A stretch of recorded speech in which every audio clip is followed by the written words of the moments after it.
Excuse me, did you happen to see where the missing scholars went? You mean the village keepers? Oh, let me think. When I was eating dinner the other day, I saw one of them by the side of the road, muttering away and eating mushrooms and tree roots. They shouldn't go around eating that kind of stuff. Okay. Did you notice anything else? Anything else? No, I think that's all I have to tell you. Sorry. The scholars that have gone missing. Have you seen them? Those eyes. Those fierce eyes. You look like a real fighter. Don't change the subject. Right. You were asking about the mad scholars. I think it's been a few days since I last saw them. I usually go to bed pretty early, so I'm not too familiar with what goes on at night. But honestly, I feel quite sympathetic towards them. Even though they act a little strange, they've helped me in the past. If it weren't for them, my house would have collapsed long ago. Do you also think Grandpa and the others are good people? Grandpa? Oh, hello there. It's little Isak. You mean that nice man who looks like your grandpa's long-lost twin, right? He was actually the one who protected my house. I saw it with my own eyes. He happened to be staying near my house that day and was doing something with his hands on the ground. It still feels pretty surreal now that I think back on it. Did someone teach them how to do that? Well, whatever the case, I'll always be thankful to him and whoever taught him to look out for others. I'm pretty sure that if I ever went mad, I wouldn't be able to do anything like that. Gotcha. Thank you.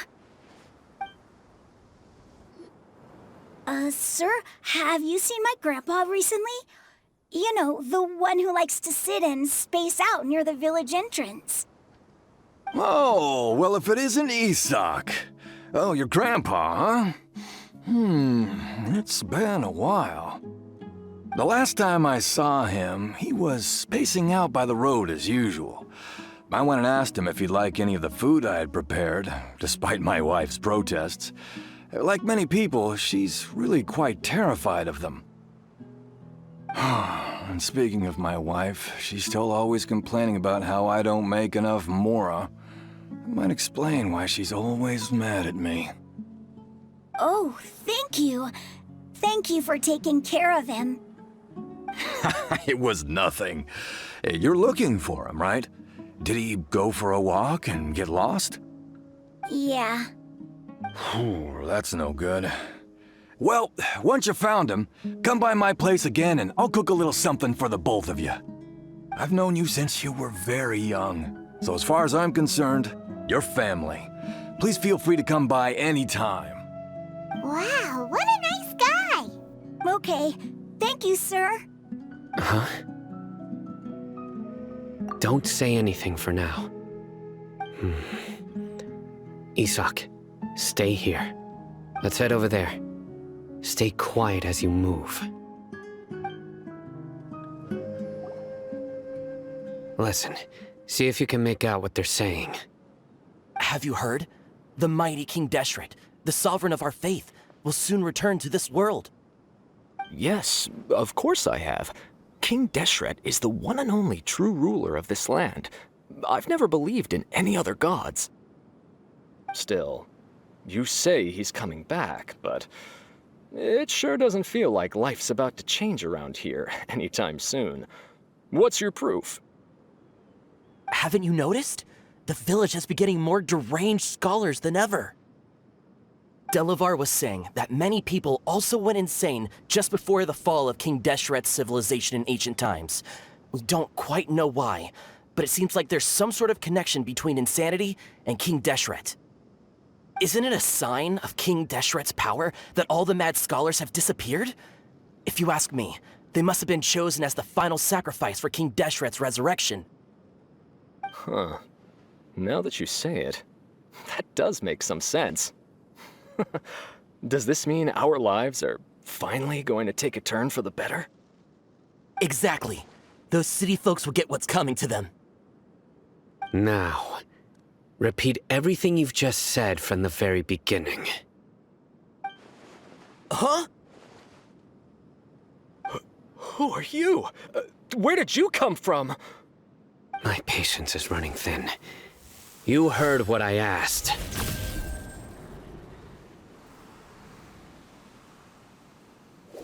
Yeah! Bro, this guy's something else. Just look at his eyes. One wrong move, and he's gonna flay us alive.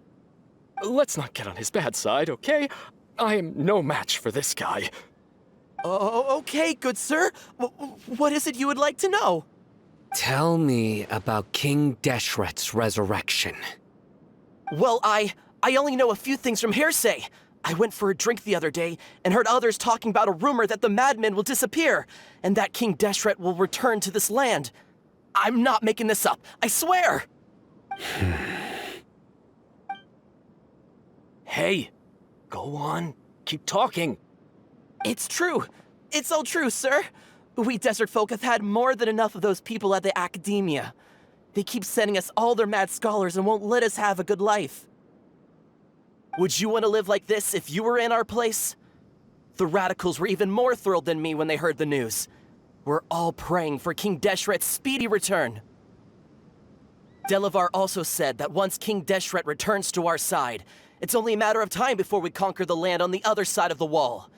They're all willing to serve under King Deshret and fight for a share of the glory. Is that so? Seems like he still wants to know more. Keep talking. Got it!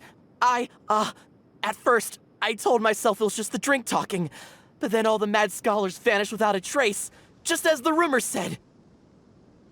Please don't beat me up just for mentioning these rumors. If I'm guilty, then everyone else around here is also guilty. I'm just saying what the others said. The people here really like King Deshret, but dislike the Dendro Archon. Where is this radical person you talked about? I haven't run into him over the past few days, so he probably hasn't been around the village. What about you, man? Have you seen him at all? No, not at all. We wouldn't dare lie to you. He's really not here right now. Sounds like you're not too close with the radicals. No, of course not. All we know are their names. I have many ways to stop you from talking. And many others to stop you from sending warning messages. So you'd best just stay home and hope I don't hear of you trying to contact anybody. Don't do anything until I've gotten to the bottom of this. Try something foolish, and even Candace won't be able to protect you. Yes, got it. We'll do just as you say. That scared Paimon half to death. Sino is pretty terrifying. He didn't try to reassure us at all. It's like he's used to hearing that. Oh, Paimon bets lots of people have told him that before. I heard that. Sorry. It's part of being a Matra. The rumor we heard just now seems like a strong lead. But we need to check a few more places. Very well. Isak! I'm here. Where's your grandpa's house? Well, I can take you there. Just follow me.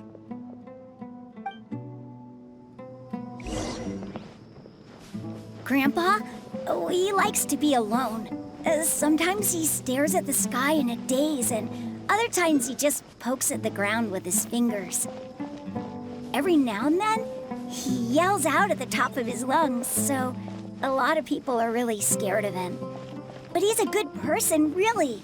I know he is. I swear, he's just like my real grandpa. Well, this is where Grandpa usually stays. There sure isn't much here. No. Incense? Please don't say it's the same one as before. But are you okay? Are you getting dizzy or need to lie down? There's a scent that you can sense, but I can't. A certain traveler here once passed out from that smell. Thankfully, Tighnari saved the day. And then he gave us a long lecture to explain all about how it worked. So, you know Tighnari? Huh? You know him too? Are you two friends? Yes. Now that I concentrate, I can also make out the scent of incense. Wait, surely Tighnari didn't lecture you too. No, no need. Did you first encounter this scent at Tighnari's house? In the forest. From a scholar. What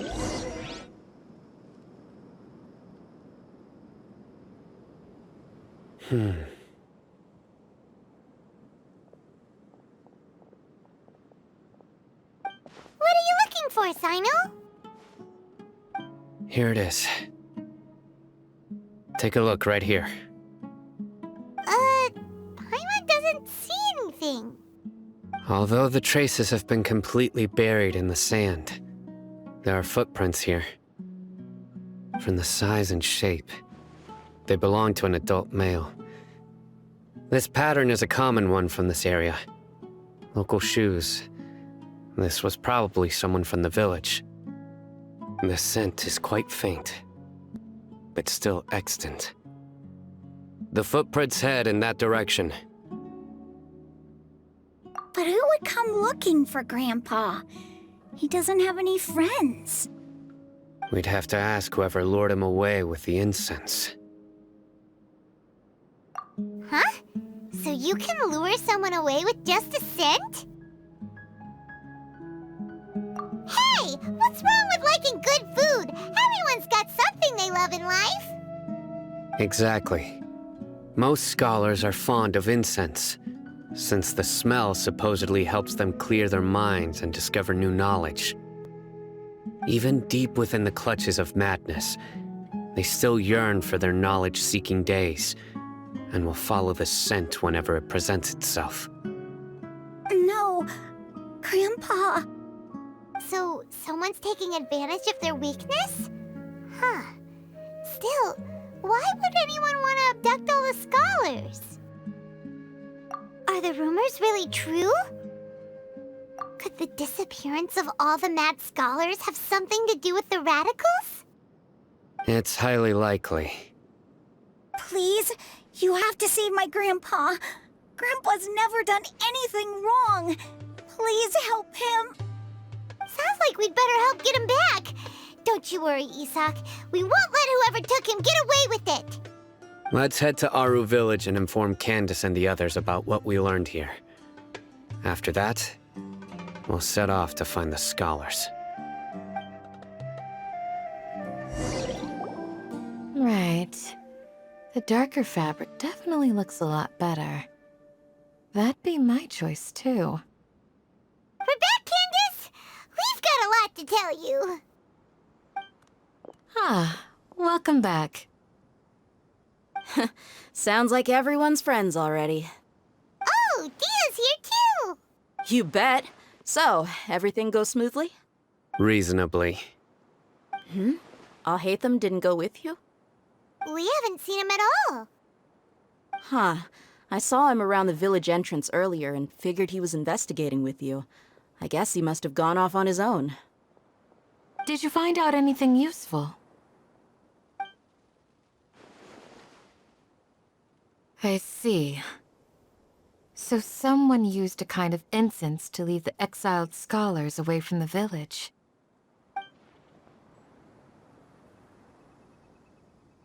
The resurrection of King Deshret?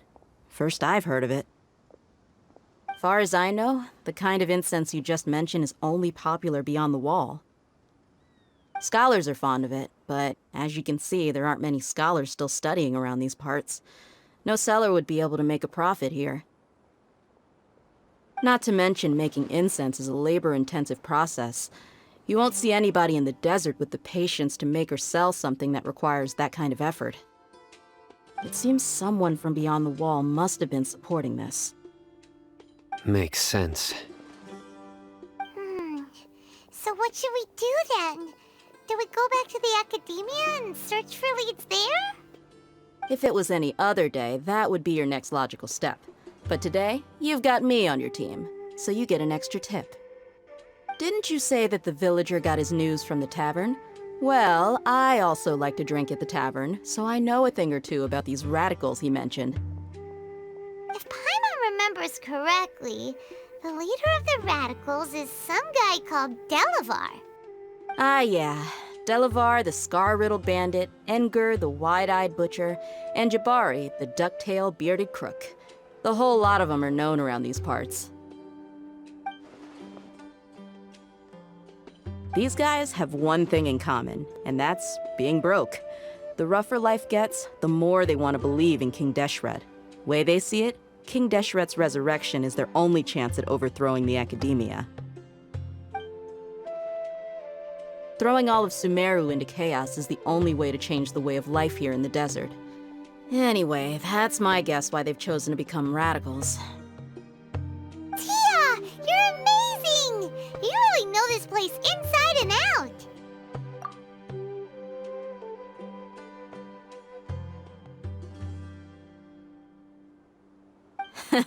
No merc can afford to slack off on gathering intelligence. Every more I've spent in the tavern has been a valuable investment. Let's head out. Now hold on, you're staying right here, Sino. Why? Aru Village is not a big place. Outsiders stand out here like a sore thumb. I'd bet word about you has already gotten out. The desert is unforgiving, so the way of life here is also a lot tougher than on the outside of the wall. You survive on making connections out here. Compared to you, mercs like me are just third-rate amateurs. I've got no actual fighting skills to speak of. But that also makes it a whole lot easier for me to gain the locals' trust. I need to go around and ask some questions, but it'll be difficult if you're with me. Fine. Good, then we've got a plan. The Traveler and Paimon will go to Caravan Rebot with me, and we'll try our best to figure out where the mad scholars have been taken. Sino, you'll have to stay in the village and continue investigating on your own. All right, sounds like a plan.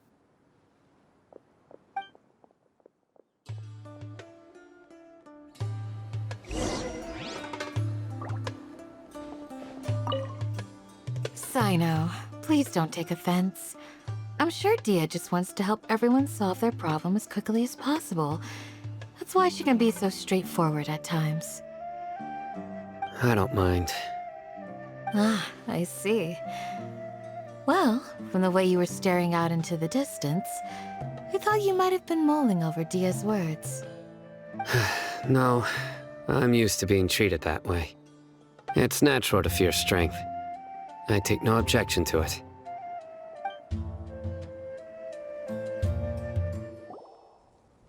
Well, here we are again. Sounds like you're starting to get familiar with the area. Paimon's amazed every time we see the wall of Samiel. How can a wall this tall even exist? It's almost unreal. I know what you mean. I had the same question every time I walked this way when I was a kid. Also, why is this high wall here? And can a wall really block sandstorms? It was only after I grew up that I realized the wall of Samiel isn't just there to keep out the sandstorms. It serves a more important purpose, keeping out people like us. Sumeru is run by wise and mighty sages. To them, us desert dwellers are nothing but tools that can be used and discarded at their whim. We're cheap labor, like livestock, but easier to control. Nothing more. Even if a child from the desert got the chance to obtain an Akasha terminal, almost all their requests for knowledge would be denied. The academia believes we're underserving. Geniuses like Sataria are one in a million. The other children never get a single chance to try and rewrite their fate, even though the academia knows very well that we're humans, just as they are. That's terrible. I would tear down this wall with my own hands if I could.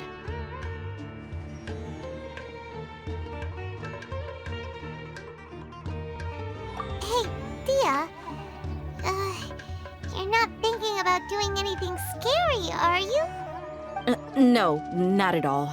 This place just gets me thinking, that's all. Besides, we're here to procure information, aren't we? Yep, we gotta catch those... Shh. Caravan Rebot is crawling with people, so be careful what you say. We don't want anyone to find out what we're here for. Our mission started the moment we arrived here. Let's go check out the tavern. Maybe we'll find someone I know.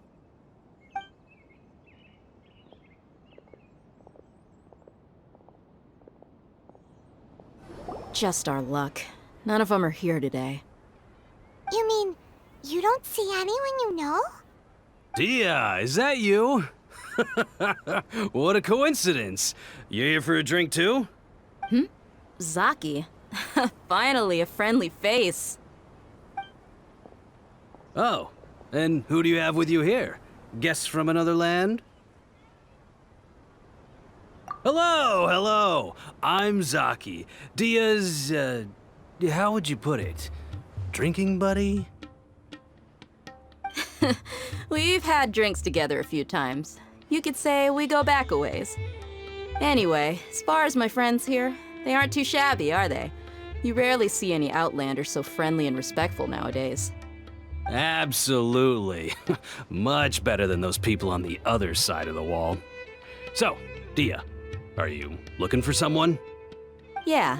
Have you seen Engur, Delavar, or Jabari recently? Of course I have. Matter of fact, we were all here drinking together just a few days ago. I've got a spice trading deal from another nation. I thought maybe Delavar and his friends might be interested. Know where I could find him? Ah, how thoughtful of you.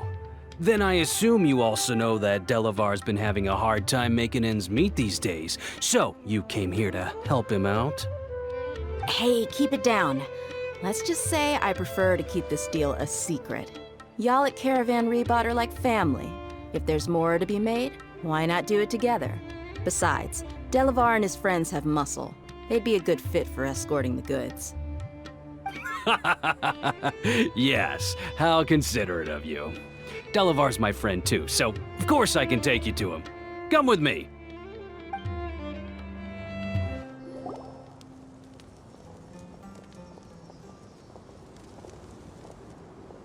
Are we there yet? Yep, this is the place.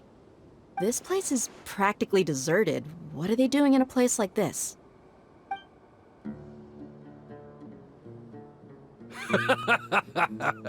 Why don't you take a guess? Go on, a wild stab in the dark. You're like lambs to the slaughter.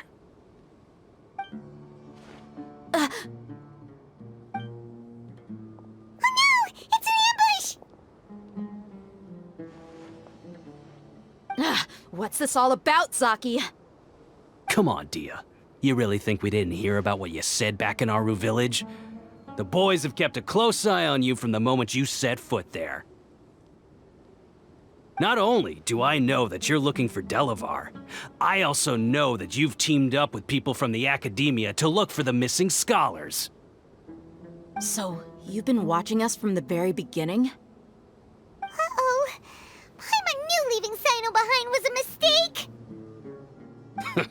And you left the strongest one in the village, didn't you? Who do you think you are? You really thought we'd fall for your little business deal nonsense? So you and Delavar have been partners all along.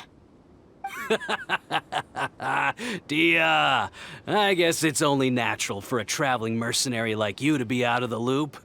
Those of us who hang around the tavern have stronger bonds than you think. But you got one thing right. We're all looking forward to an uprising in Sumeru.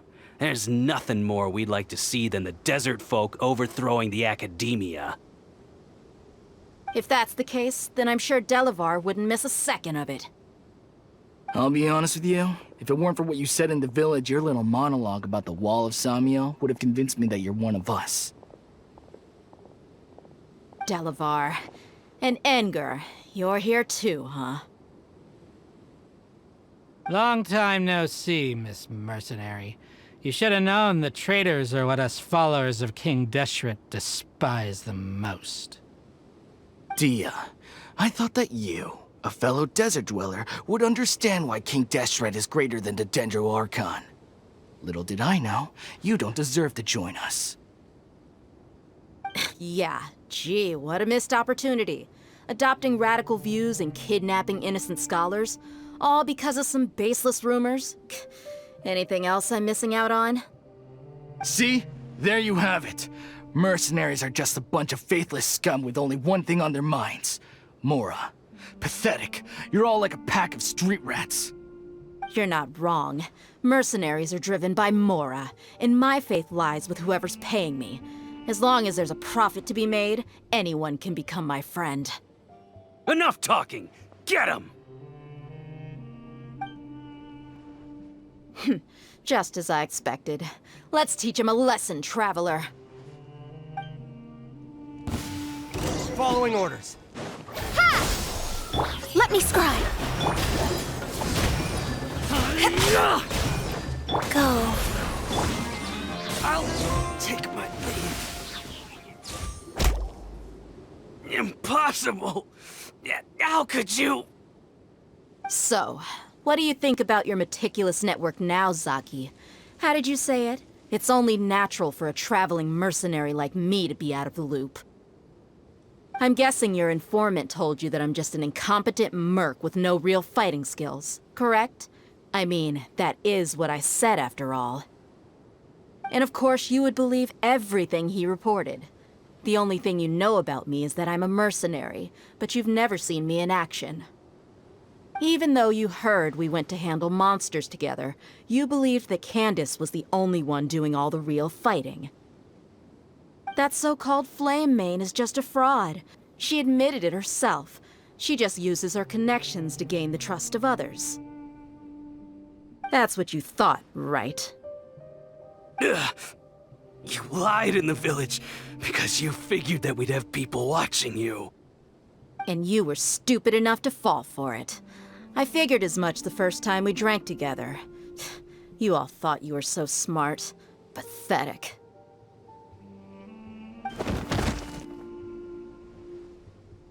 Okay, that should be all of them. Whoa! So you've been planning this since we were in Aru Village? No task can be done without preparation. I just happened to notice a couple suspicious-looking people while you were out investigating. Oh, but instead of catching them right away, you let them report back. Those two who were snooping around were just a couple small fries. If we want to get the real catch, we have to be patient and give it some time. Oh, you mean the funny name she mentioned back in Uncle Ampu's house? The wide-eyed butcher, scar-riddled bandit, Paimon can't remember them all. That's just a bunch of drunk talk. Edgar and Delavar like to talk themselves up when they're drinking.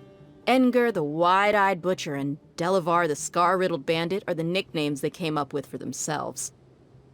Alcohol has a way of making people share what they really think, so Edgar and Delavar are always rambling in the tavern about how King Deshret is a superior deity. What about Zaki? He's just a numbskull who fell right into our trap. Zaki was probably the best hidden of them all. My initial plan was to find Delavar first, and then try to track him down. That's what you wanted to ask when we were at Uncle Anpu's house, right? Jabari's one of the villagers you talked to. You know, the one who wanted to treat Isak and his grandpa to some food. Wait, so he's a radical too? No, he isn't. I just needed to tack on a random villager name to make the eavesdropper think that I was making some wild guesses based on my impressions. Wow, what a genius idea! Well, that's an expert mercenary for you. Ah, you're too kind. It was straight from the usual playbook, if I'm honest. So, that thing you were saying before, is it really true? About what? About how mercenaries only care about Mora, and that anyone's a friend as long as there's a profit. Does that bother you? What makes you so sure?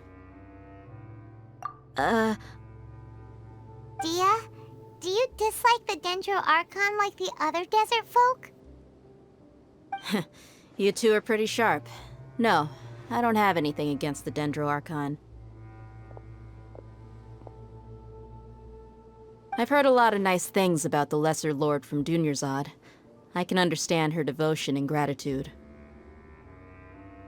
Dunyarzad's just an ordinary person. There's no way a god would be so involved in the lives of everyday people unless they were truly compassionate. I've begun to realize that the sages are behind everything that's happened recently. The radicals' blind belief in King Deshret, making the Dendro Archon out to be an enemy. It's all the academia's trickery. But I see through it all. And unlike them, I can never be hostile towards anyone who's never done anything wrong. Dia. Anyway, looks like we're done with business here. Traveler, lend me a hand. Let's tie him up and bring him to the village.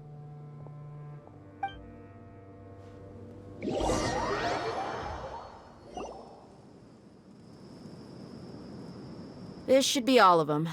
I'll let you take it from here. All right. I'll be in touch. Until then, please stand by.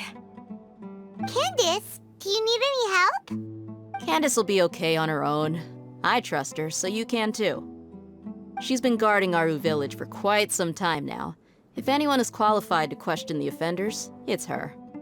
While I'm questioning them, why don't you pass some time by exploring the area? I'll meet you back here tomorrow morning, Traveler. As for these idiots, let's just hope they live to see another day.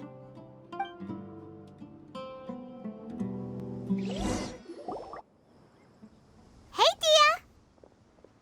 Right on time. We'll know any moment now. Paimon's been wondering. You seem to know Candace pretty well. Have you been friends for a long time? We've known each other for some time now. She's a pretty interesting person. Even though she's an extremely strong warrior, she never misuses her powers against others. Oh, Paimon knows what you mean.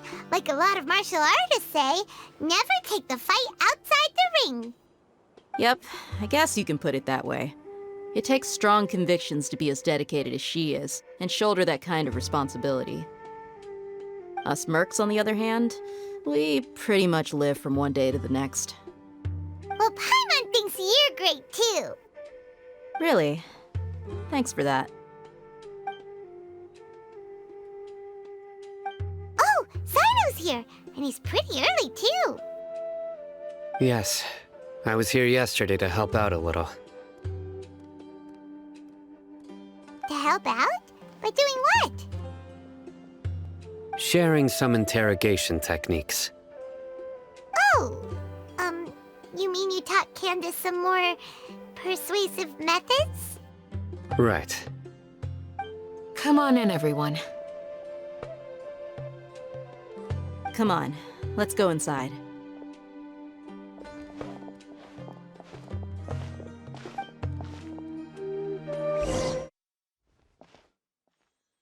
Candace, where? Whoa, you look furious. Do I? Huh. What gave it away? Oh, there's no mask that can hide true bloodlust. Cover up your eyes, and it'll still show itself at the corners of your mouth.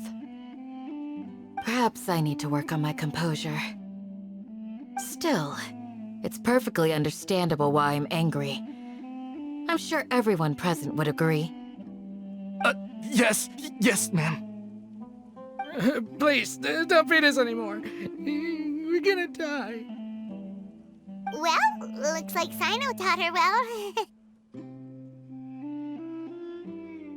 You fear death yourselves, yet you do not hesitate to place the lives of others at risk. The absurdity is mind-boggling. The ones you call mad scholars are known to us as the Village Keepers. They are vital members of our community, and some even count them as family.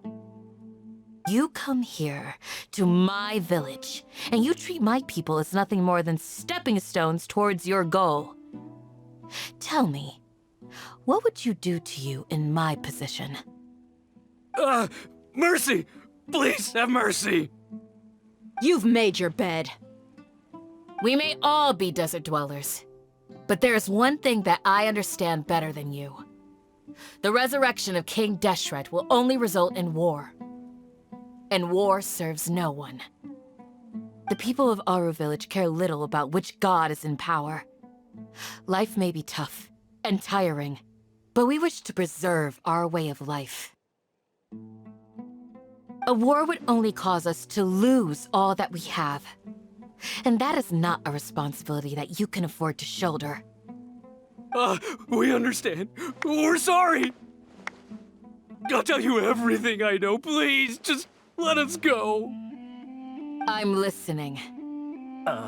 You might not believe this, but it wasn't us who came up with this idea. Someone was spreading rumors in the tavern. That's how we ended up hearing about King Deshret's resurrection.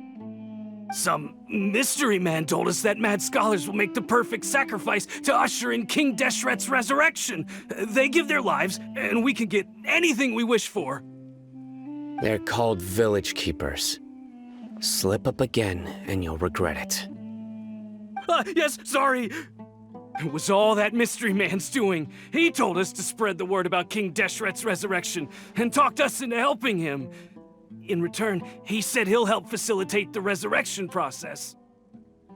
I'm not sure. That's one. Huh? One what? Strike. You get a total of 3. Then, you die by my hand. Wait, I'm telling the truth. We don't know anything. It was all him.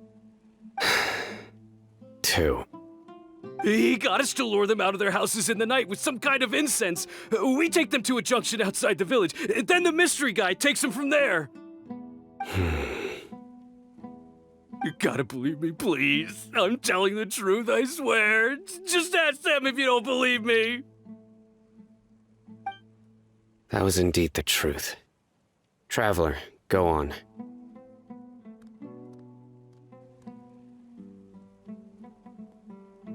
You have to believe me. If I knew that, I would have told you his name right away. I'm not risking another beating to keep his secrets. No way. That guy, he wears a cloak, and he's always careful to cover his face. He calls himself King Deshret's envoy. I believe I may know what's going on. Uncle Anpu? What do you mean?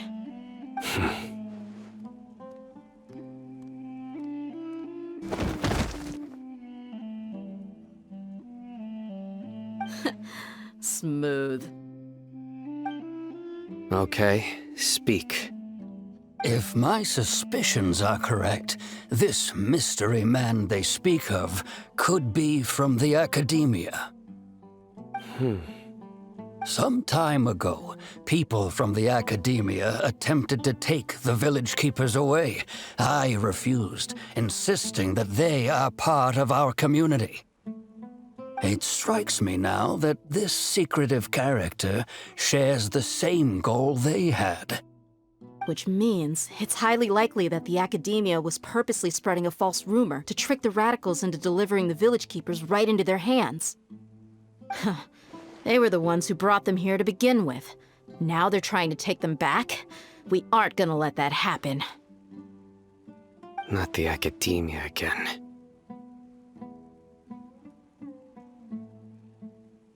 Just as I thought.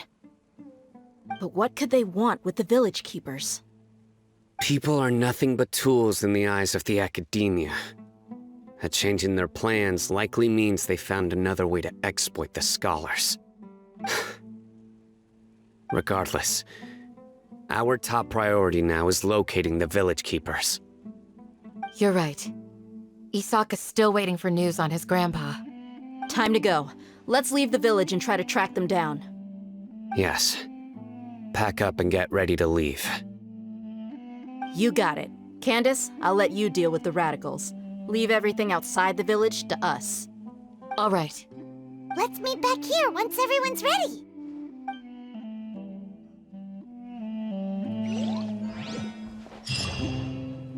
You look worried. Thinking about the village keepers? Yes. I'd look for them myself if I could. As members of our village, each one of them is very important to me. You have a strong sense of belonging here. I guess I'm the opposite. Mercs are stray dogs, wherever they go. Dia, don't say that. You can be a part of this community too. Thanks. I'll let you know when I feel like joining. What scheme is the Academia brewing now?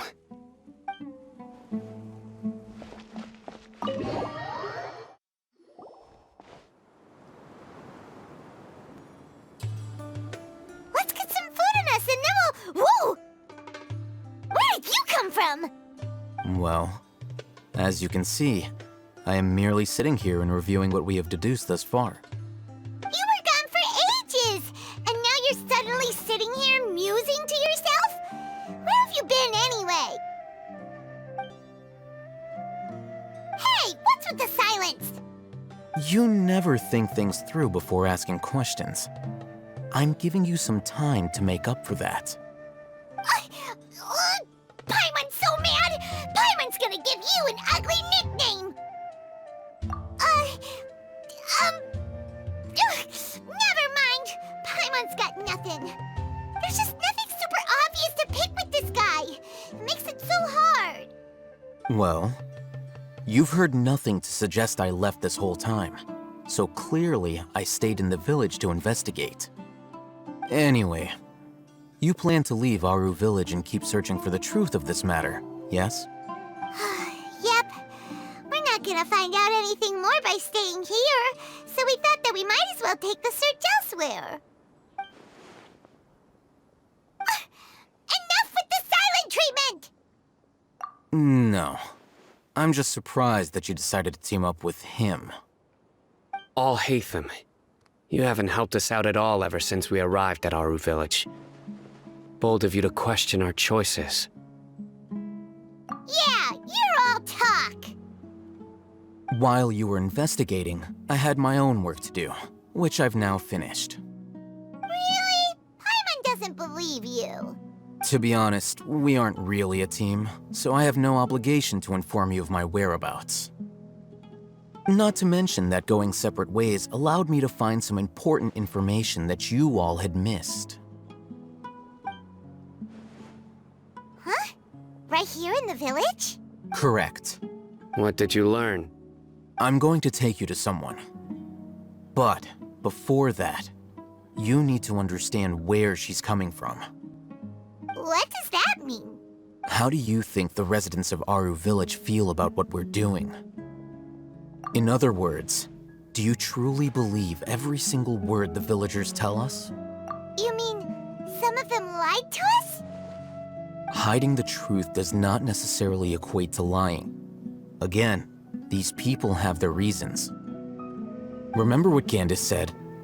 Most people in Aru village don't necessarily care which deity is in charge of Sumeru. That's because whether King Deshret or the Dendro Archon has power is of little significance to them. By contrast, the perils of their daily lives are ever-present concerns. They won't simply share everything they know with you without good reason. That's why you believed there was no further information to be found in this village. Glad you're following along. Among those you have talked to, there's someone who was consciously keeping you out of the loop. In fact, she's been observing your every move since you arrived. The reason being, to someone who only wants to live their life in peace, any external factors introduce unpredictability into the equation. Those eyes. Those fierce eyes.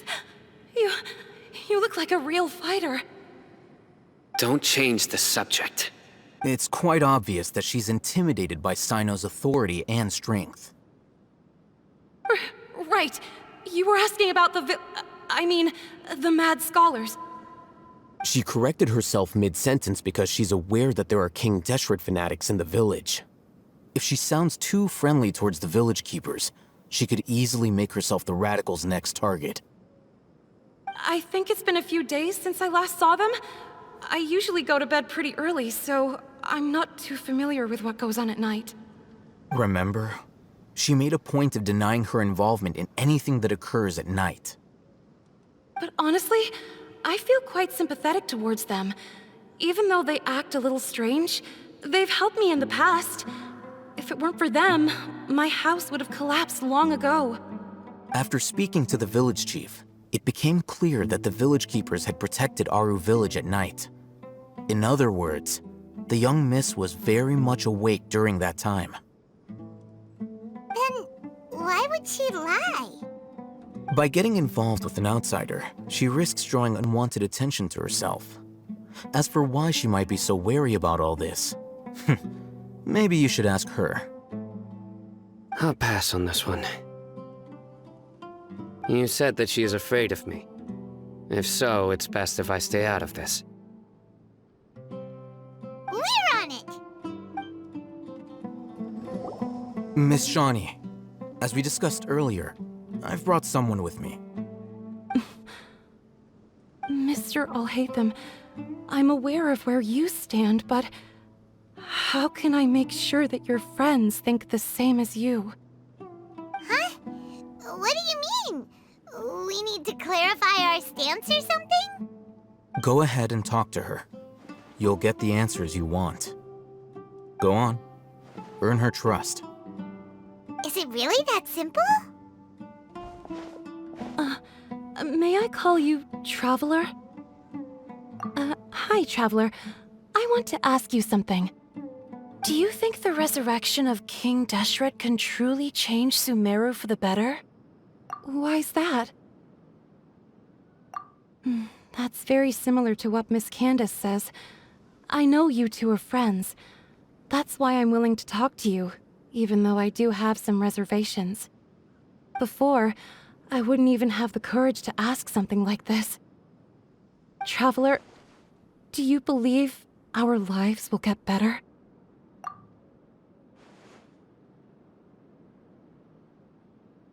Yeah! We came here from another nation, so it isn't wrong of you to be weary. And we aren't really residents of any one nation. But even so, we've met lots of people from different places, and we've always fought for what we believed in. We have friends in Sumeru, and we want to help them. That's why we decided to stay here for a while.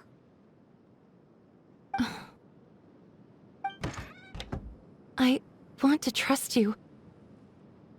My apologies for posing my questions like that. To be honest, I didn't expect you to come back for more information. Alhaitham told us you have your reasons. It's okay. We understand. The fact is that only one side of my family is desert folk. I don't really fit in anywhere in Sumeru. Some believe in the Dendro Archon, while others believe in King Deshret. I don't belong to either side, and neither side would want me. Speaking of which, the Radicals mentioned that they despise traitors. Do they just think that anyone who's different from them is a traitor? Yeah. Some people can be so narrow-minded when it comes to bloodline and beliefs. It makes no difference what I say or how I behave. I'll always be suspected of having ulterior motives. Slowly, I just stopped talking to people. I pretended not to hear or see anything.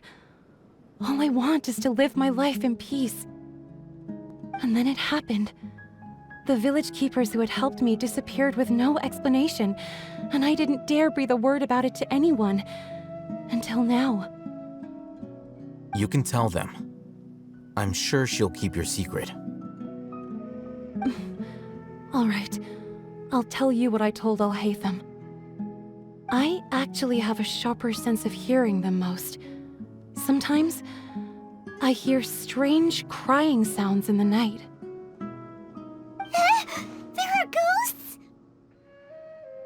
Perhaps. I'm not sure. It's faint, but it's definitely the sound of crying.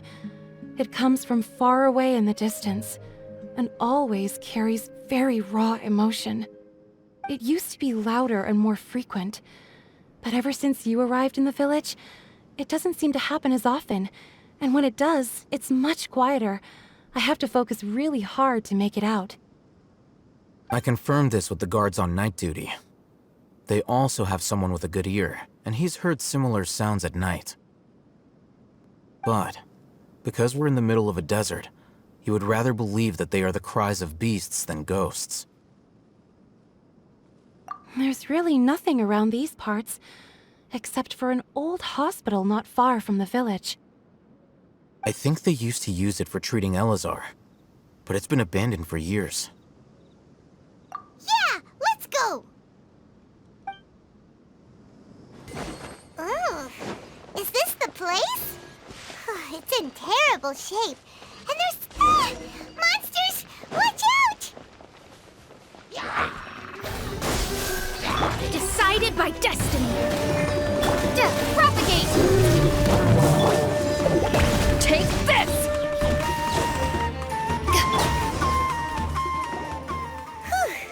They were easier to deal with than Paimon had expected. Super strong bandits?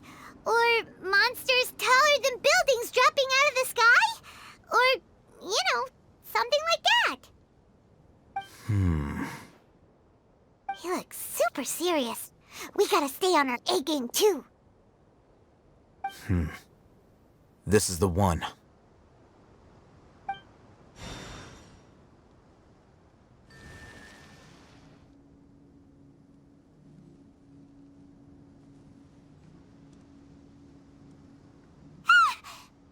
Let's go in and take a look.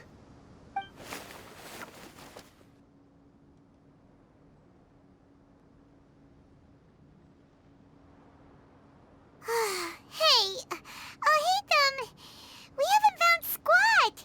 Are you sure we aren't wasting our time here? Patience. Shawnee says she only hears the crying at night. We have time to burn. Until then, I'm taking a break. And just like that, he sits down. Wait, he even brought a book to read? What are you reading? Let Paimon see! Okay, sure. Huh? The natural position, which is the positional propensity of an entity in natural motion in contrast with an object in forced motion? Huh? When free from external influences, every entity displays the tendency to follow its natural trajectory? So, you got that? Oh, Paimon gives up. You keep reading your book. See ya! How is he so relaxed? Look at him, reading an impossible book in a creepy place like this. Hey! Paimon's your Tibet travel guide. Paimon knows plenty of useful stuff already. And anyway, it's not Paimon's fault that the books people read in Sumeru are so complicated.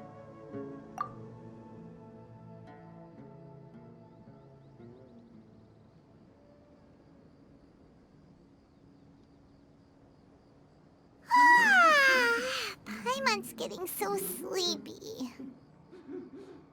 Huh? What was that sound? There it is. It's coming from that direction. Is the sound coming from here? Huh. Paimon's not seeing anything. It's from below. But there's no way we can get down there. Something is off about the interior here.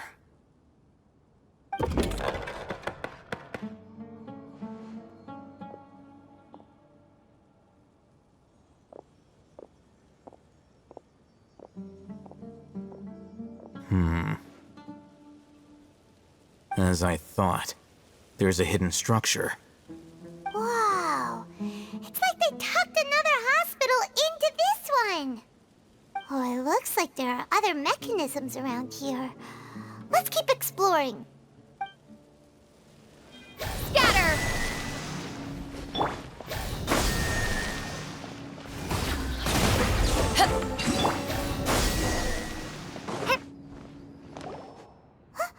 Look, there's someone over there. Good idea. Let's approach him slowly without alarming him.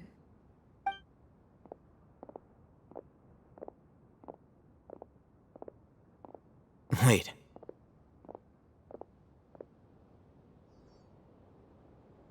You're...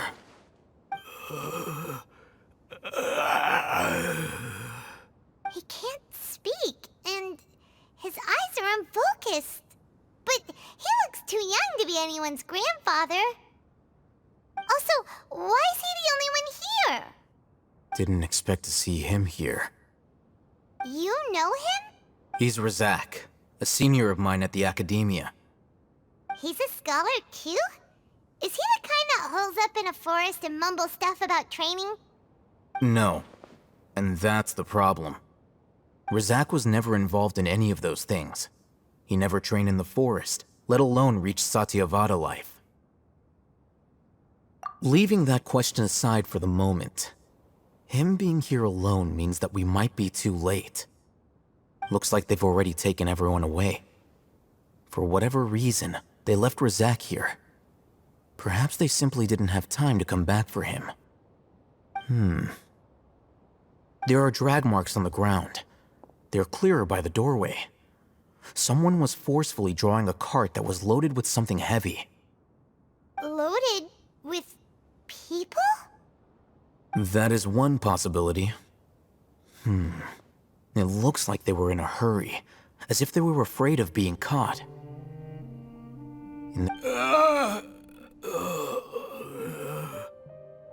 The symptoms are identical. Looks like we found living proof. Huh? Why do you say that? Allow me to jog your memory. Recall your time at Port Ormos.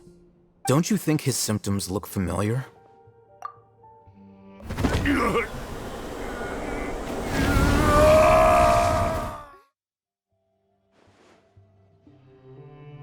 Oh, now that you mention it, they're acting the same way. Correct. The Academia is behind all of this. It isn't difficult to deduce their rationale. First, the Academia spread a false rumor of King Deshret's resurrection, emphasizing the role of the village keepers, the mad scholars who were exiled to Aru village. These rumors were all the persuasion that the radicals needed, and those based in Aru village leapt into action. Unbeknownst to them, of course, through rounding up the scholars, they were actually helping the Academia. As well as being able to exploit the radicals for their own ends, this scheme has one further advantage to the Academia. All the risks and responsibilities are offloaded onto King Deshret's followers. Life for the desert dwellers has been brutal ever since King Deshret's death all those years ago. Beneath the surface, feelings of desperation are widespread. Many would give everything they have for the prospect of something better. Anyone looking to exploit that for their own ends simply needs to make a few empty promises. Even if complications arise, people will see that those involved are all followers of King Deshret and look for no further explanation than differences of belief. A deep-seated mistrust of the desert and everyone in it by the rest of Sumeru will make sure of that. The notion of an Academia plot wouldn't even cross their minds. It may seem like a simple strategy, but it is able to work wonders under Sumeru's current circumstances. Oh, that makes a lot of sense. It's in line with the village chief's theory, too. But there's still one very important question. Wasn't it the Academia that brought the scholars to Aru village in the first place? Why does it want them back now? Throughout this process, one thing has changed. First, they were scholars. Then, they became lunatics. After that, they were exiles. And finally, they become missing persons. An exile is still patently a living, breathing human being. But when someone becomes a missing person, that is brought into question. If you can't find someone, you have no way of knowing what exactly happened to them. That makes missing people an ideal resource. Resource? For what exactly?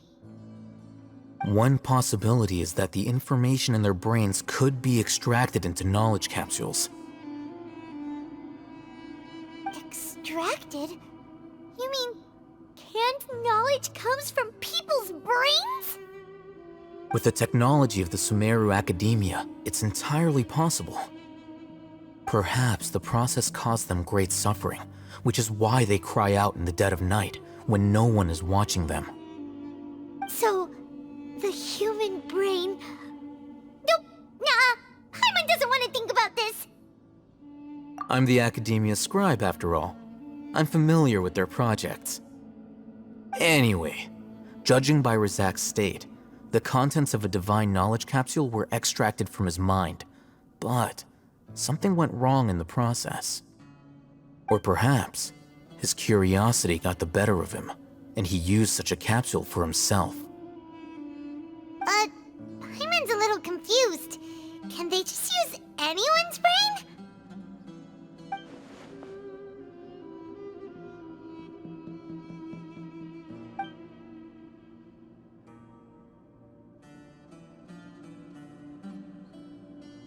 The look on your face tells me you've realized the answer. That's right. To some scholars, gaining knowledge about the gods is their entire life's pursuit. Extracting canned knowledge is just one of the extreme measures they turn to. However, I can't help but wonder, what do they seek to gain from divine knowledge? The Academia is going out of their way to look for forbidden knowledge, but what is their ultimate goal? I've spent quite some time trying to analyze the contents of the divine knowledge capsule, but to no avail. It seems like my way of thinking is too different from theirs. You mean you're not even slightly interested in getting your hands on this forbidden stuff? All scholars seek to expand the horizons of knowledge, but I'm not particularly interested in gods, so I don't share their degree of zealotry. Extracting information from people as if they were lifeless objects? If this is the direction of academic progress, then the Academia may as well shut its doors. Sounds like you're really against all this. Of course. The Academia's actions run contrary to their rules. Whether it be academics or knowledge, everything has its boundaries. If those lines are crossed, the rules and order that govern everything in the world will be destroyed. This matter needs to be corrected, just like fixing a typo in a book. Wait, didn't you step in to help because you felt sympathy for those poor people? Not to be callous, but no. My criteria are a little more restrictive than that. There is no shortage of suffering in Sumeru, and the same can be said for the rest of Teyvat as well. What do you plan to do about that? Save every last person? Probably not. Paimon's not sure. You can say that. Simply put, I don't blindly place my faith into strength or heroism. I do what I want. The divine knowledge capsule is something I want to investigate in full. That doesn't mean I'm willing to take action for the sake of a few strangers.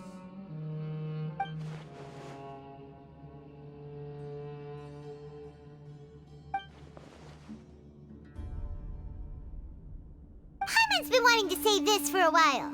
There are a lot of bad guys in the Academia, but you're not one of them. You're their weirdo.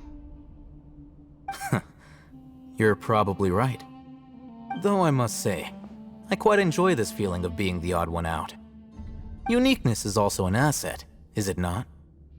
Wow, that's a great way to think about it. Paimon's really impressed. If only Miss Shani had a similar mindset, her life would definitely be a lot easier. I'm just a more likable person than her in general. There's nothing more to it than that.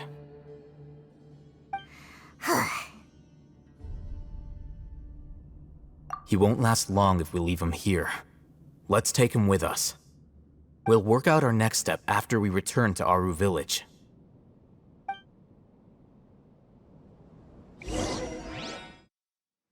We're back! You must be tired. You should rest and take some water. What's the situation? Who's this? Unfortunately, somebody who's too young to take on the role of Isak's grandfather. Nevertheless, he's one of the people we're trying to find.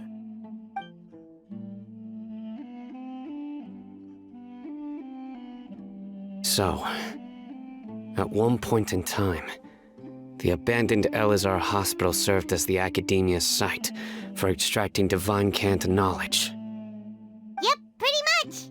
Their plan must have been implemented at some point before we arrived at Aru village, since divine cant knowledge has been in circulation for a while now. Yet, they fled once we were headed to the village, almost as if they knew we were on their trail. Yeah, why is that? We may have a mole in our midst. One of us could be secretly revealing our whereabouts to the Academia. Huh? Are our friendships that shallow? Looks like none of you have realized wherein lies the issue. Sino, you're the reason why they can predict our movements. Wait, what's that supposed to mean? Choose your next words very carefully. It is simply a logical inference. I have my reasons. So what you're saying is, Sino's the mole. Interesting.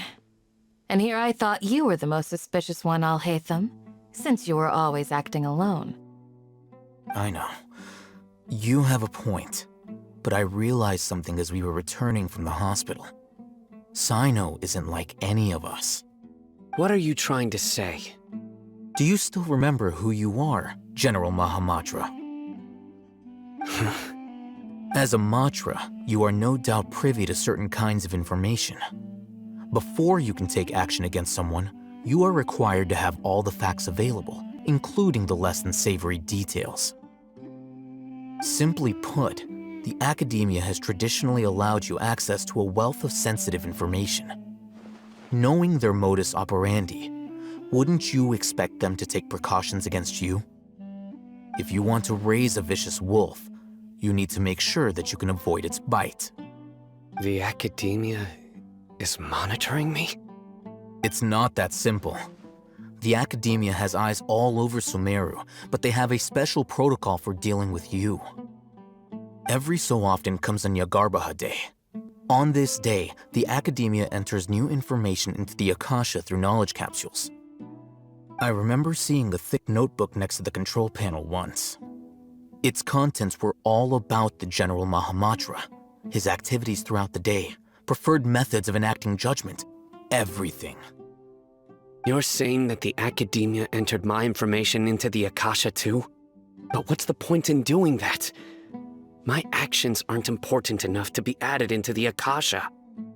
The Akasha is capable of computation. The Akasha's algorithms are entirely capable of predicting your movements using the data entered. When you would depart, the route you would follow, your destination. It knew all of this. It predicted my every move. The Academia has been watching you longer than you think. However, the fact that you resigned is proof that their suspicions were well-founded. So that's how it is. Sino adheres to his principles so strongly that he's actually a thorn in their side. Tenacity of will and steadfast faith are worthless to the Academia. They need scholars who are easily pliable and mindlessly go after anything they can profit from. Sino, don't take it to heart. This just proves how much of a trustworthy ally you are. They escaped because of me. Don't blame yourself. It's not like any of us would have known. I have an idea. If they predicted my movements, then I might be able to guess where they went. Whoa, you bounced back fast.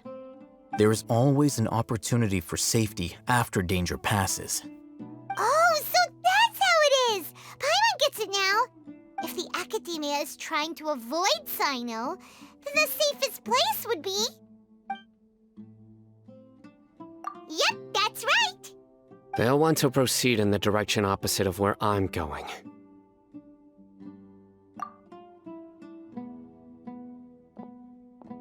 I must go. There's also something I want to investigate. Let's go, guys! After him! Please, wait! I want to go too! You want to go too? If so, you have to promise you'll stay safe. I want to find Grandpa. I promise I'll be careful and not cause any trouble. Everyone, I leave him in your hands. Yay! Let's go! Remember to pack some food with you! Paimon feels like we're missing someone, though. So, where do we go from here? Yes. After leaving the village, we should head straight toward the desert. I know the desert like the back of my hand. Is that because you play here a lot? Yep. One time, Grandpa almost got lost in the desert, but I was the one who brought him back.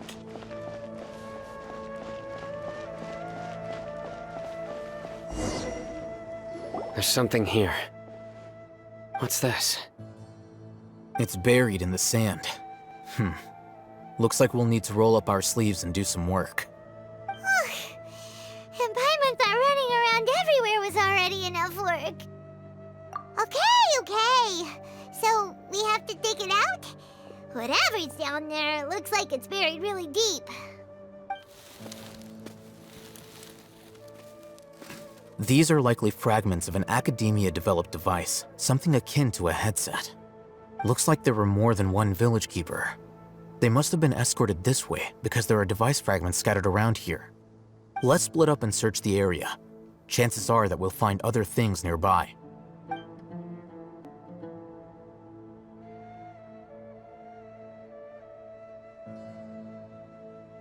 Is this what we're searching for? It looks kind of scary. This is definitely a device used to extract divine knowledge. How did it end up buried in the sand? That can't have been part of the plan. They must have been attacked along the way. Wait, what? Grandpa, I hope you're okay. Don't worry, your grandpa's gonna be fine.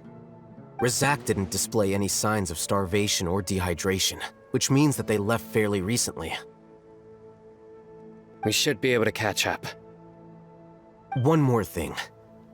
Given that the device had been entirely covered by sand, I believe the attack must have happened prior to the sandstorm. Let's keep going. They can't have gone far.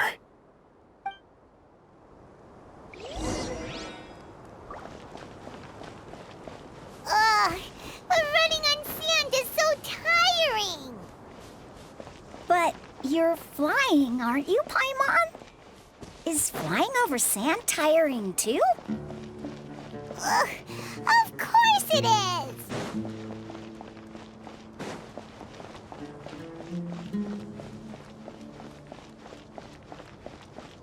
Voices, over there. It sounds like an argument. Whoa, you have really good ears. Don't get any closer. They'll notice us. Dia's talking with the Eremites? Very interesting. Let's listen in.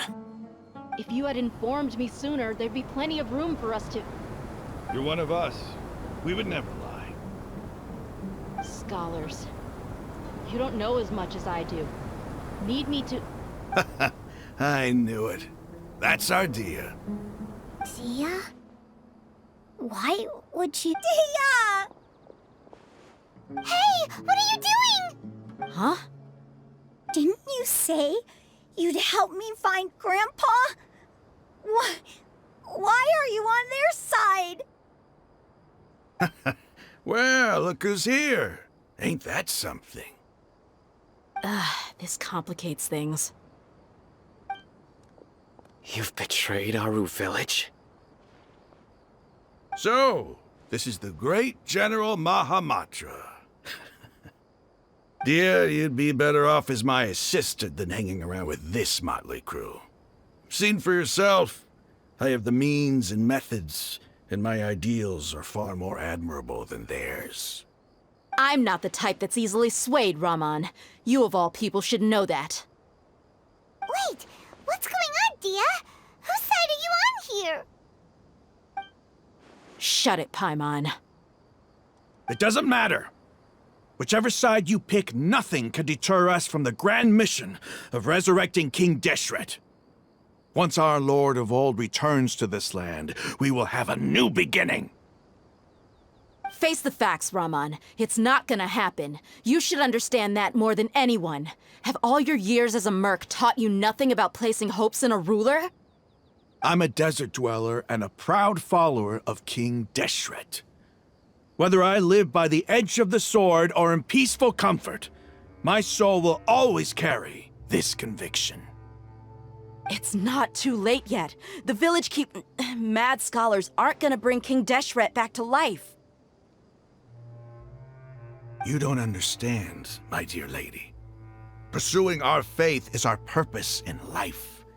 Even if the chance of success is 1 in a million, we must be willing to give everything we have.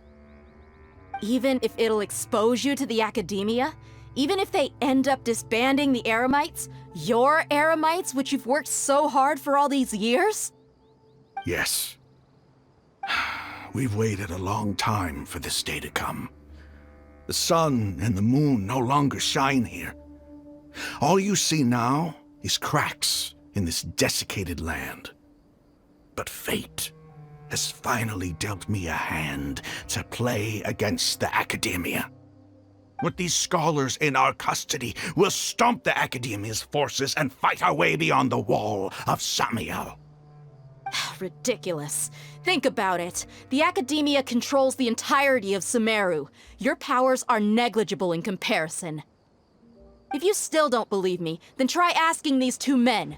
They're also against the Academia, but neither of them are as arrogant as you are. They look more like pawns of the Academia to me. Why would I listen to anything the people of Greater Lord Rukkhadevata have to say? Filthy traitors.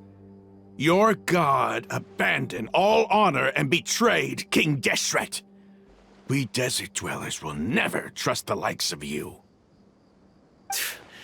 It's impossible to communicate with someone so hostile. Perhaps we should. Do you really believe that by kidnapping the scholars, you'll be able to negotiate with the Academia? These people have no value as bargaining chips, but I could be persuaded to take their place as your next hostage. These scholars were exiled from the Academia. I, on the other hand, am their current scribe, and will be a much greater asset to you. Wait, you can't be serious. So, you want to trade places with the hostages, do you? Precisely. Any wise person would gladly accept my offer. What are you thinking? What if they decide to kill you instead? Well, that would be bad luck for me. However, I'd get the chance to observe the scholars, perhaps even find out the truth.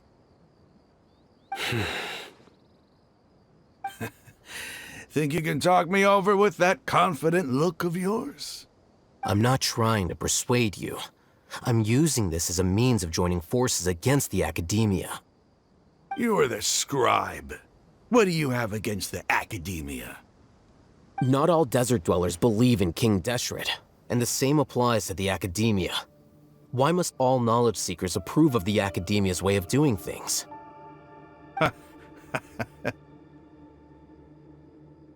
You Academia scum. Every last one of you is nothing but a hypocrite, just like everyone else on the other side of that wall. I've made myself clear enough. I won't listen to another word from the Dendro Archon's people. Not so fast. I'll hate them. Do you stand by everything you just said? I never make empty promises. You know you're making a dangerous decision, right? I do. Good. Raman, hear me out. These people are my friends.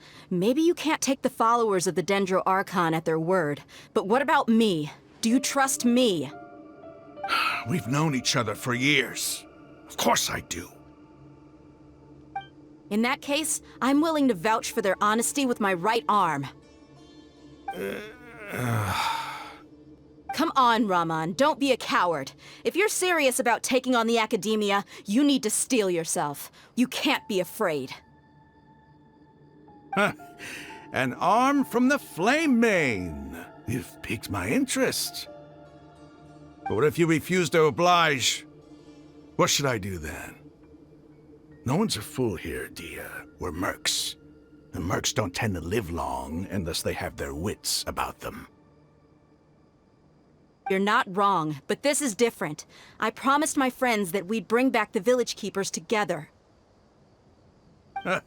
Let's do it right here, then. Give me your right arm as proof of your resolve. Don't listen to him! He's not even trying to negotiate! He just wants to make things more difficult! That's fine. Are you crazy? We came here to save lives. One arm for that many people is still a pretty good deal, if you ask me. Raman, I'm holding up my end of the deal here. You'd better not let me down. Sure. Go ahead and cut off her right arm. No! Dia! What are you gonna do? Think of something! You don't have to go this far. That's not for you to decide. Do it!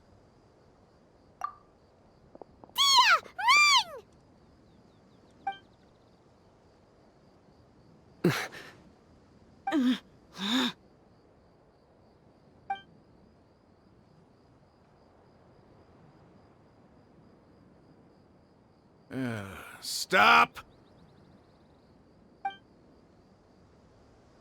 What's wrong? Can't do it? Flame Mane, you and I are both desert folk. Cutting off your arm is no different than cutting off my own fingers. Where's the sense in cutting my own kin to pieces? You've shown me that you're serious. Go on now, take your friends and leave. Meet me in the desert at noon tomorrow.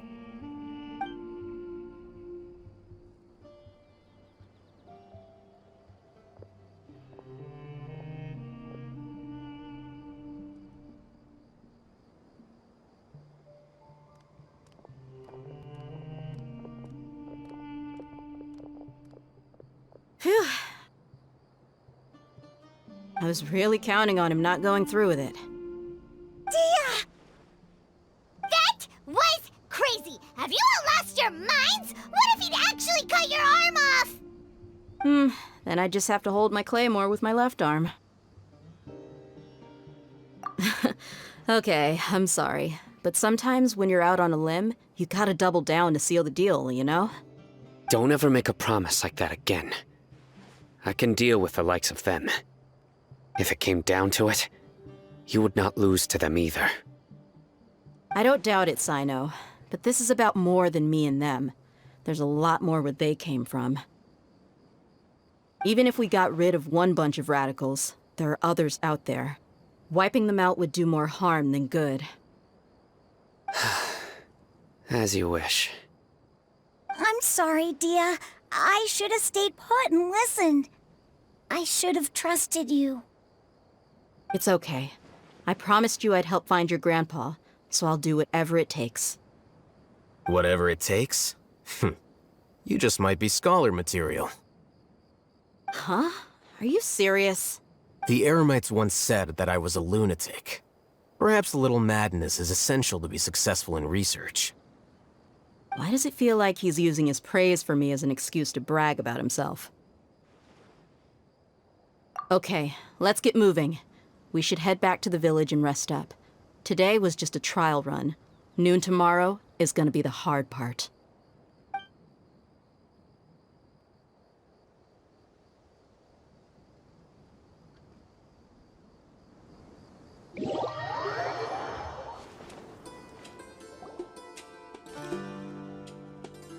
You're all here so early. Looks like we have everyone here. Isak, are you sure you want to come with us? I'll watch from a safe distance. Dia, I want to be there to bring Grandpa home. Okay, let's go then. Dia, wait. What's the matter? I heard that you were quite reckless yesterday. No more of that today, understood? Or I'll be very upset with you. Fine.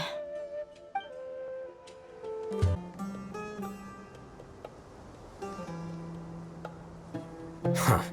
They got here before us. Uh-oh. Is it because Paimon overslept by 5 minutes and held everyone up? Is everything ready? Absolutely. Although, you brought fewer people than I imagined. Bring him over. Grandpa! Why is there only one of them? Rahman, I've always thought of you as a man of his word. What's this about? It's a one-for-one exchange. Sounds fair, don't you think? And let me put it this way. Agreeing to any kind of deal with the Dendro Archon's people is already a huge compromise on my part. Don't you think you've asked enough?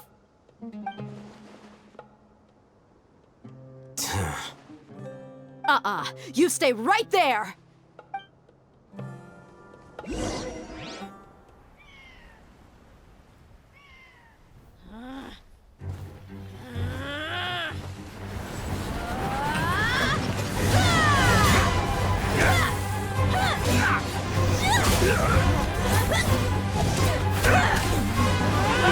Playmate! What do you think you're doing? Grandpa! Don't you see this blade here? You coward! Why are your hands shaking? Wait a second! It's a earthquake!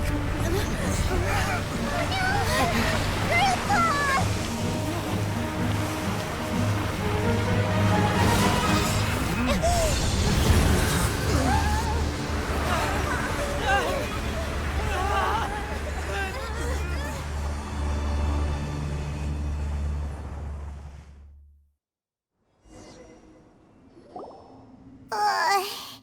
Paimon's dizzy.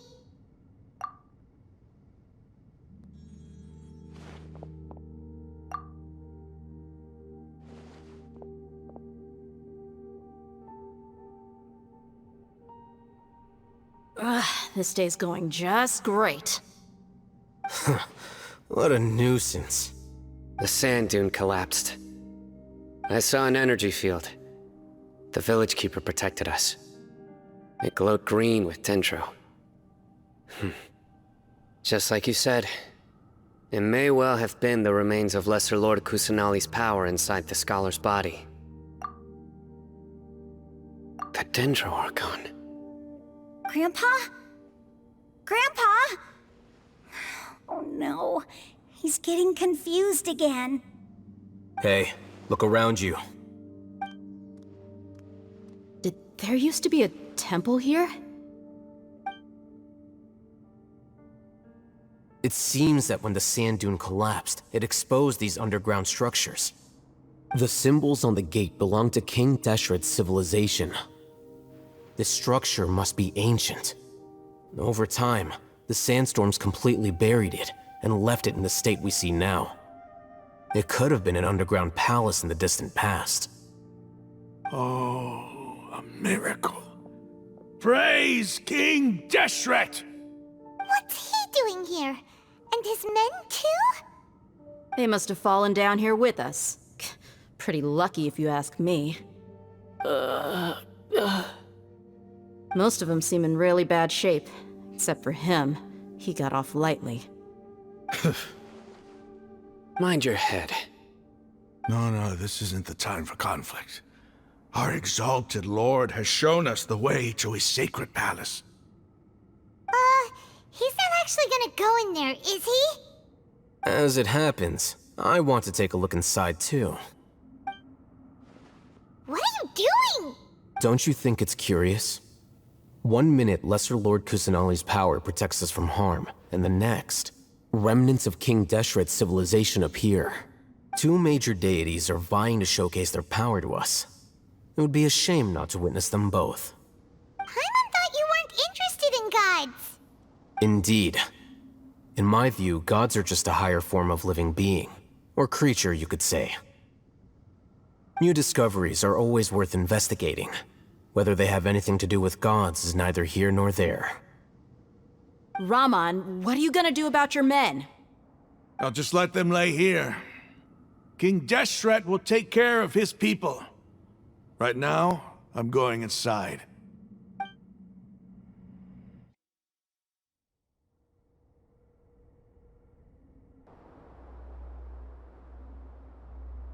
It's full of life here. This defies comprehension. It looked completely desolate from the outside. Yet, it flows with energy inside. Yeah, and there's so many plants. It's so pretty. Sir Raman. Huh? Me? Do you see another Raman here? Are you mocking me? What do you mean, sir? Interpret it however you want, but there's something I'd like to draw your attention to.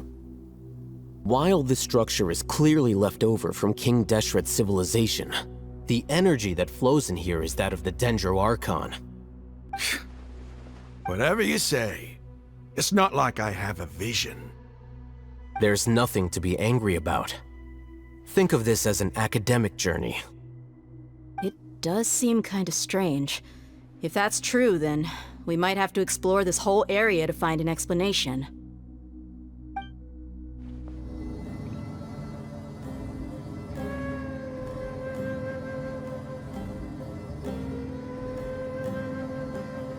Now that's a sight to see. King Deshret's splendor surrounds us. There's so much vegetation here. It's different than what I expected. Sure are a lot of plants for a desert.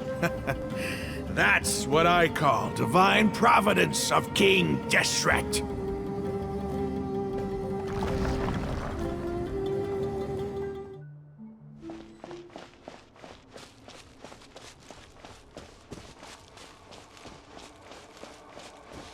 It's getting brighter. Oh, it looks so beautiful.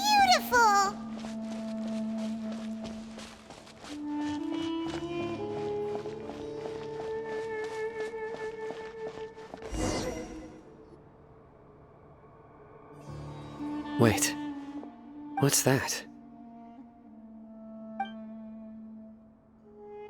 A load of flowers.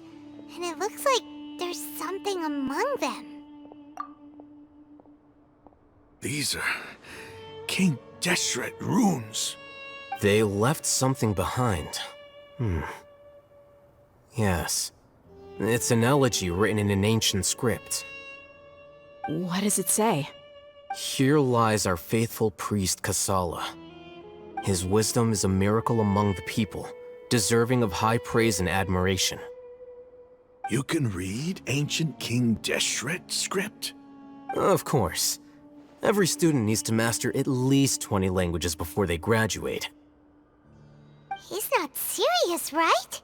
There's still something off about this place. The elemental energy here is too concentrated. The scent of life. Is it trying to tell us something? Is this it? Analyzing.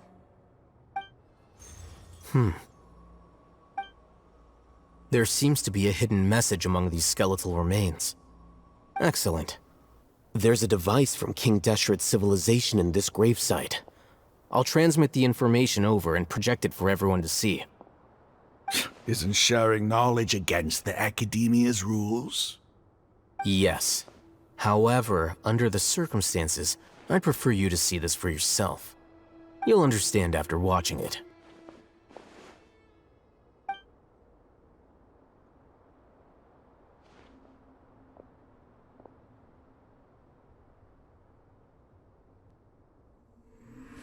Civilization is born of knowledge. but so too can knowledge be its demise. A disaster caught us unaware. It was knowledge that did not belong to this world. King Deshret brought this forbidden knowledge into our world, and it quickly spread like a plague. People's minds were filled with crazed whispers. Dark gray scales spread across their bodies. Even the land was stripped of its vigor. Only a desperate, deathly silence remained. Were it not for greater Lord Rukkhadevata from the forests, the damage would have been irreversible. She summoned the priests to build temples and infused into them the divine power of life. The disaster was miraculously tempered, and the embers of our civilization were preserved in Aru village.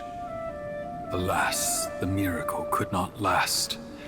As long as forbidden knowledge continued to exist, it would forever blight this world. In the end, the proud king of the desert, my eternal lord, chose to sacrifice himself. I have spent my whole life since guarding one of these many temples. But now, my duty is coming to an end. As I close my eyes for the final time, the sight of that noble deity will appear in my vision once more. In helping King Deshret to eradicate forbidden knowledge, she exhausted her strength, and her form became that of a small child. How strange. Now that I think of her, I no longer have any fear of death, for I sense that the spirit of life will abide with me during my eternal sleep. Children of the desert, cling no longer to past grievances, but hold tight to the memory of this act of benevolence. What was that? The priest's memories. No, impossible. Greater Lord Rukkhadevata. So the former Dendro Archon and King Deshret were never enemies at all. But this doesn't make any sense. The Dendro Archon's followers, they're clearly... Was that the former Dendro Archon? She became so tiny in the end.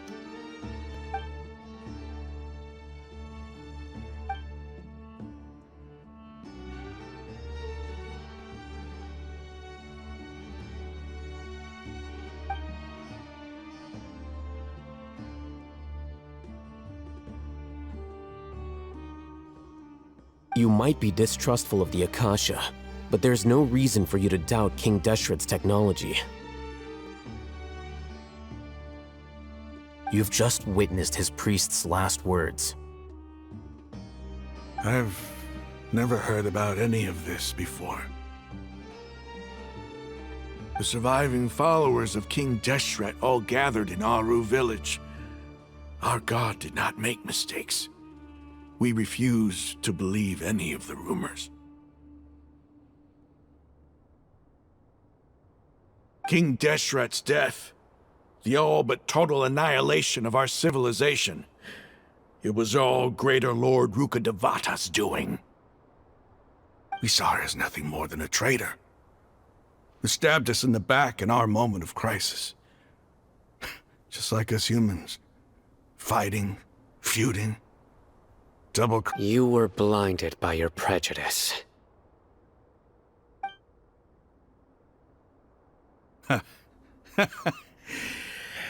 If I hadn't seen this for myself, if I hadn't witnessed his last words with my own eyes, ears, and heart,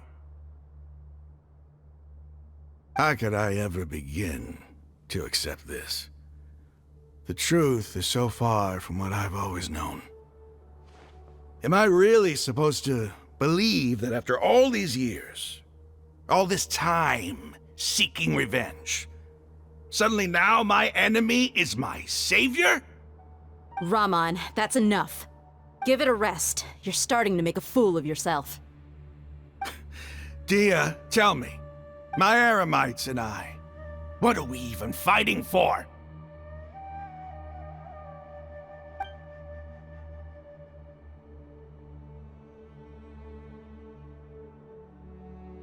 Hey, how you doing? I'll live. Thanks. I should probably go. Can't just stay here forever. What's your next move gonna be? Oh, I know what you're going to ask. I feel deeply ashamed of everything I've done. You'll get everything you're asking for. But please, give me some time. After everything that's happened here today, somehow I need to explain it to the others. It's not gonna be easy.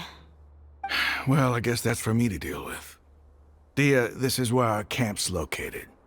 Make a note of it. When would be a good time for us to go? Tomorrow, I'll convince everyone that we're all on the same side. And I'll return every last one of your your village keepers. We'll share our other resources with you too. You seem to finally understand that our true enemy is the sages. Yes. The gods never gave up on anyone. It's the people responsible for all this that need to face the consequences of their actions. That must have been rough, but he seems to have figured things out now. Raman's no fool. Being the leader of your own faction in the desert is no easy feat. It's too bad he was held back by his belief in King Deshret, but now that that's changed, I guess we have a few more people on our side. The outcome, at least, is favorable. We should get going too. Let's head back, have a proper meal, and a nice, long sleep. We'll need all our energy tomorrow.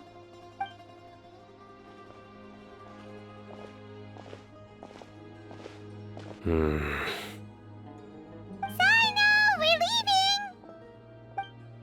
Stop yelling.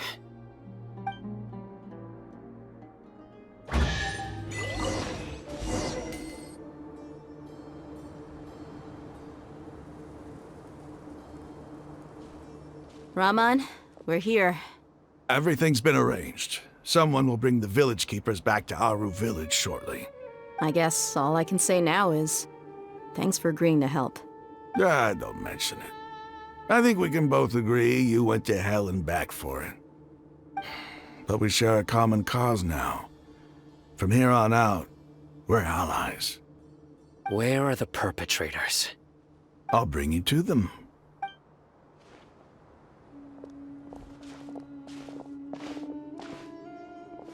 So these are the people who kidnapped the village keepers. Oh no, it's the scribe! There's no need to yell. No one can help you now. We've been all over the desert trying to find you! That's right.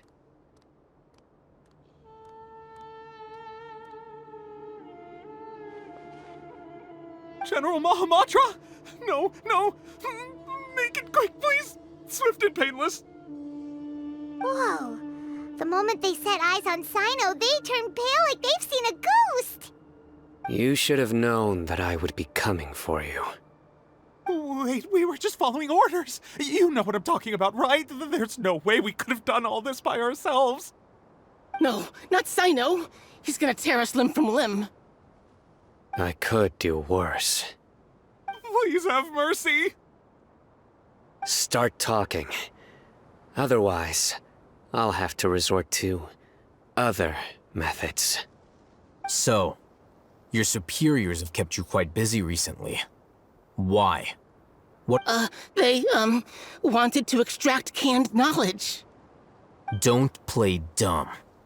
You know what I'm really asking. They extract divine canned knowledge. Then what? I really don't know how to explain it. Well, you better start talking or you'll be sorry! You don't want to make things any more difficult for yourself, do ya? Be my guest.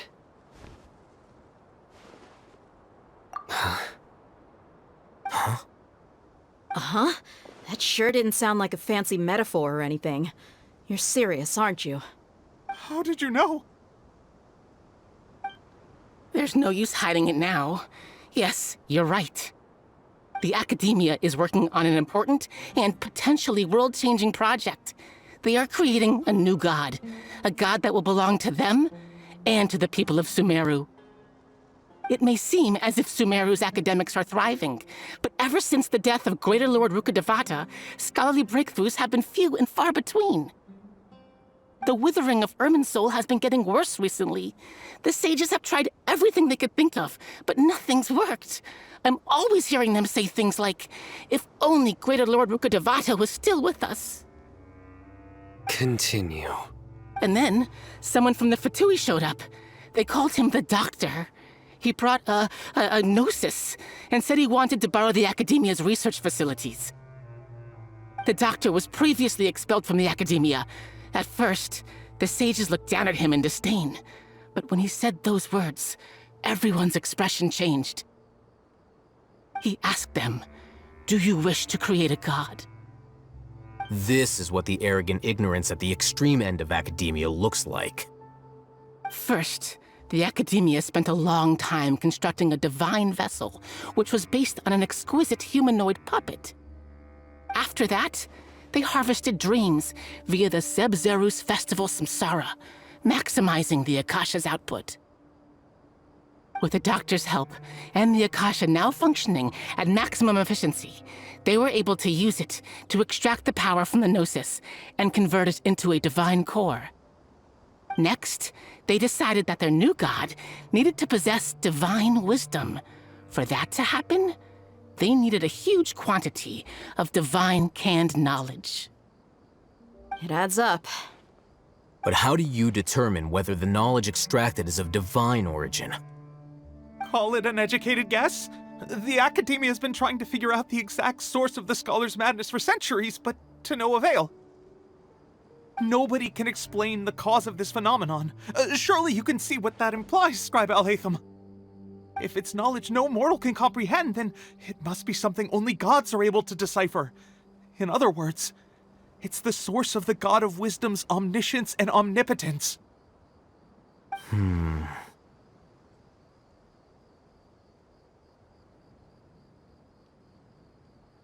You must have noticed by now. The Academia doesn't care about who their god is. It's the ability to exercise control over knowledge and wisdom that matters.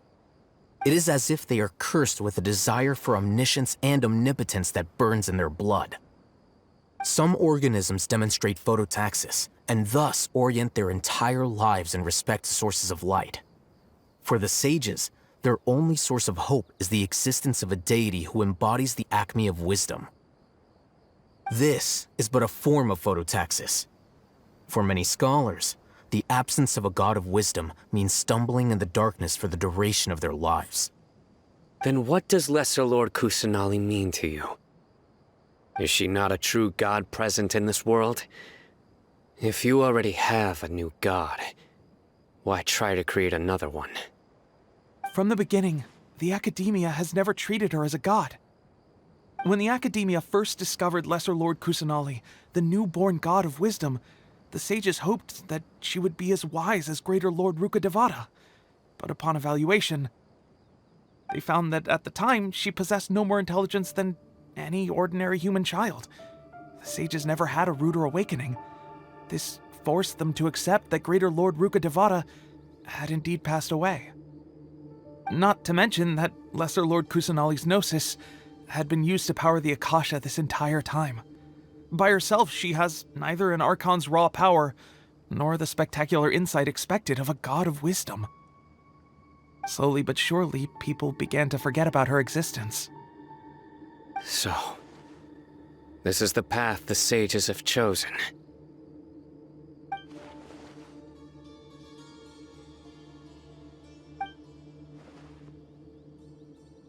All right, let's try to keep our cool. If everyone's in a bad mood, then let's change up our scenery. Raman, give me a few men to help us escort the village keepers back to the village. And these 2 scholars, they're coming too. Sure, as you wish.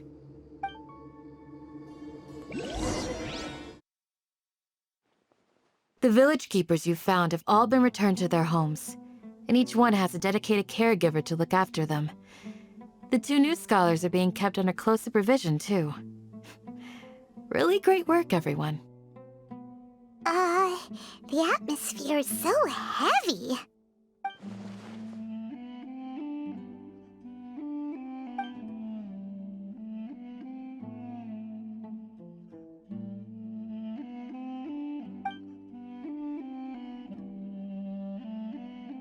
Hey! Say something! Stop spacing out! Come on, is there nothing left to talk about? In that case, let's all get some water and try to think about something else. Or I can go fetch some snacks. Oh, Paimon's so coming with you! Do you have any plans, traveler? Gods above, you're not talking about work, are you? So you were still withholding some information?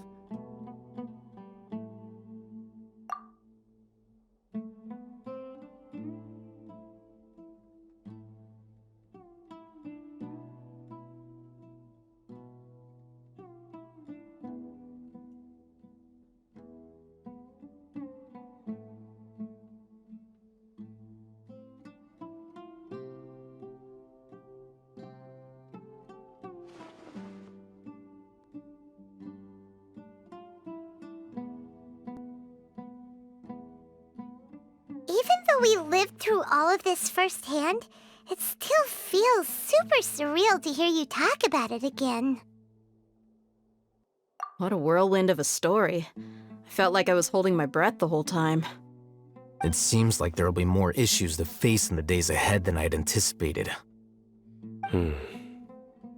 Still, now's a good time to make our next move.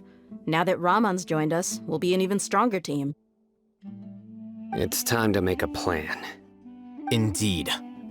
These events are a flagrant transgression of the rules in every sense. We cannot allow it to continue.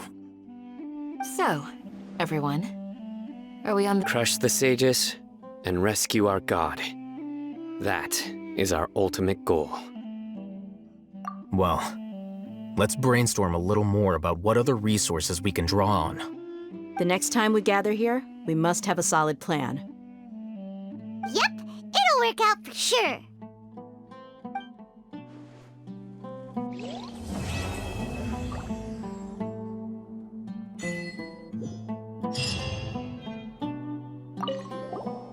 Don't rush. This is a big undertaking, and the planning and preparation for what lies ahead will no doubt take some time. Take it slowly. We need to make sure the plan is as effective as possible. He's starting to read his book again. Hey, are you even listening? Would you like me to lend you something to read? No way! Your books aren't quite to Paimon's tastes. I was joking. I know my books are far too difficult for you, and I have no intention of lending them out. Ugh, you're so annoying! You must let me know if there's anything I can do to help. Though I cannot leave Avru Village, I can't help but feel stirred when I see the looks in your eyes. I've never felt as roused as this when fighting alone in the past. I suppose this must be the power of camaraderie.